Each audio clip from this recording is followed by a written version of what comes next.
If you like a striking background in your handmade cards, I'll teach you how to make this one. It's fun and easy, so stay tuned.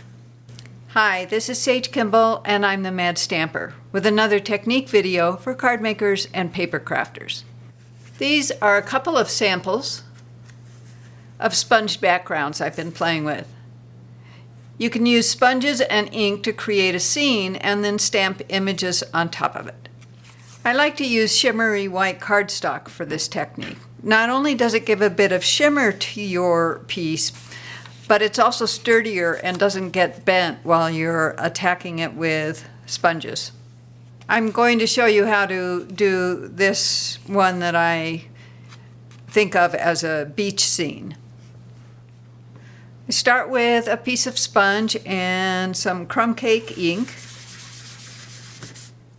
I like to apply the ink in a circular motion, and I also like to stamp off a little of the ink so I don't get big splotches on the cardstock.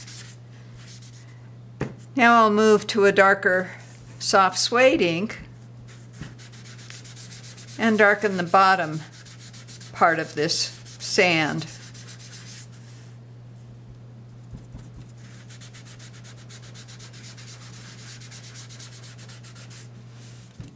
Next, I'm using Bermuda Bay.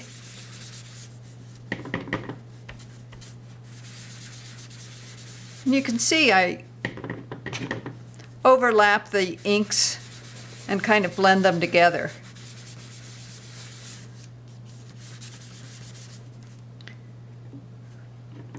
Then I'll start adding some deeper blues. This is Marina Mist.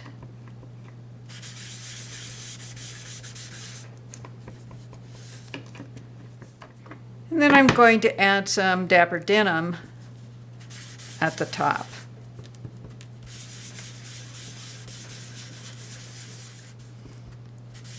And this is an imprecise technique. You get to experiment with how dark you want the different colors, and you can go back and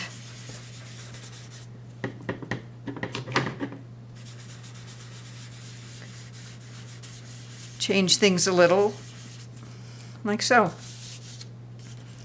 So now I can stamp these like seagrasses. Actually, they come from the Delightful Daisy set on top of that background. You've probably noticed that I'm using the same sponge for both of my browns. I start with the lighter ones and don't need to change when I go to the darker one. And the same thing with the blues. And on this sample, I left the ground or the sand kind of bleeding into the water and sky. But if you want a more defined foreground, you can do something like this. I just cut a stencil to make these mountains. And I used sponge daubers on this one instead of pieces of sponge so that I could get more precise with where I laid down the color. That's it. It's so simple, and yet what an impressive effect you'll get. Thanks for watching. Please like this video, share it with your friends, and leave me a comment. For more inspiration and instructions, be sure to sign up for my newsletter at www.stampingmadly.com. And don't miss another great video. Subscribe to the Mad Stamper YouTube channel now.